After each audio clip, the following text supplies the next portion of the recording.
everybody, it's Ilana, aka Cool Vegan Mama, and for those that struggle with staying vegan, which I hear often from people, I have 3 tips for you.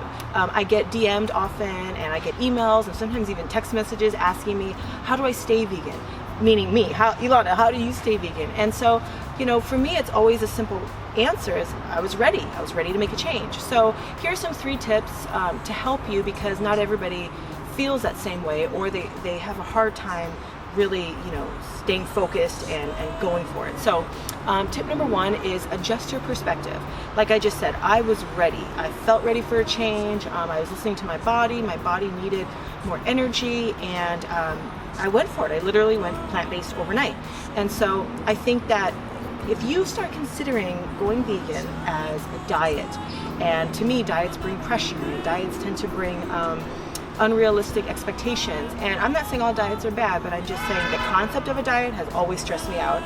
I've never been successful on a diet, and if I was successful, I usually backtracked and I gained more weight back because I wasn't listening to my body, and I was putting too much pressure on myself. So I don't think that if you should be going plant-based or full-on vegan for just dietary reasons. You'll definitely see some benefits if you stay active, drink your water, and you go more towards whole food plant-based eating.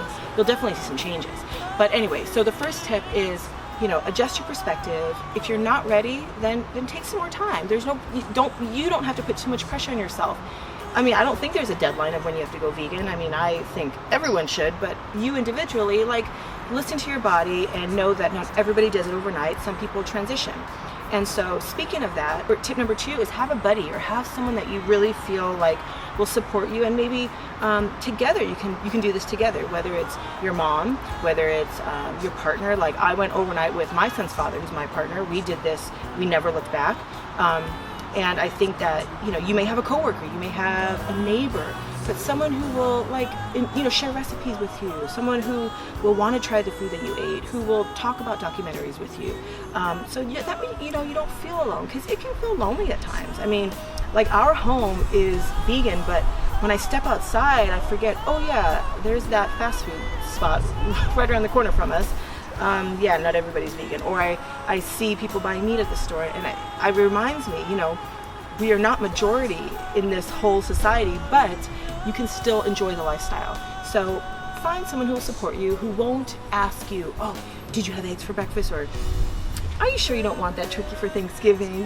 Make sure it's someone who really genuinely wants to see you live your best life and is there for you, and is there to support you, whether you make a mistake or not. You guys can do this together. I don't know if I would have gone plant-based overnight if I didn't have my partner with me. I don't know. It probably wouldn't have happened as easily and as smoothly.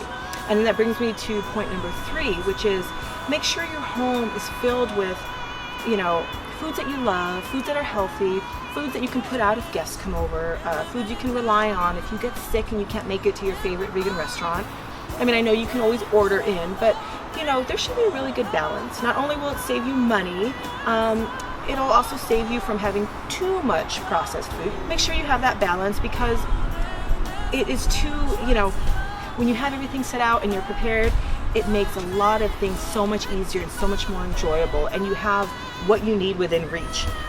If it's not within reach, then you might, especially if you're new, you might start getting different cravings and then feeling bad about having cravings, and then it just is a domino effect. So again, I think that have your home as peaceful and as nutritious and wonderful as possible, so you don't always feel you have to escape to get what you need.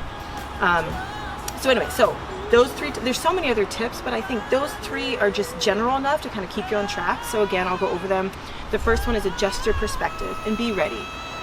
Just like you get excited for when it comes to going shopping for a brand new season of fashion, and you're ready to be out with the old, in with the new. Think of it like, okay, going vegan is like a lifestyle change. Maybe you start with just plant-based living, which is amazing. That's just what you consume. And then you turn to full-on veganism, which is refraining from all animals and animal byproducts in all your products, in the clothes that you wear and everything, which is still a process for me of what I'm getting rid of, which I didn't even realize, you know, animal products are in. So, you know, there's different things that will be important to you as you go along your journey, but just make sure you're ready for it and that you're excited. And the second thing is, you don't have to do it alone. You know, find a buddy, and maybe someone online, and maybe someone who you know in real life that you didn't even know was excited about going vegan, and turn to each other and know that you guys are each other's resource. And then the third thing is, you know, make sure your home is peaceful and full of all the foods you love. Make sure that, you know, if you get rid of stuff, just a side note, you can donate, you can give away. You don't have to feel that everything goes in the trash, but gradually start making it a home that you're proud of, that everything you need is right there. So I hope these tips helped. Feel free to leave a comment, because I know that there's other tips that can keep you on track. So I also think maybe we shouldn't use the term how to stay vegan, or you know, again, that just brings to me so much pressure and so much torture, feelings of like stress that you don't need, and you're only doing it to yourself. So I think that just remember that going vegan to me is a really kind thing to do, it's a healthy thing to do, and I think that it's an amazing lifestyle. I definitely attest to it. So leave a comment if you'd like. That's about it, and I hope you have a fabulous day, and bye-bye.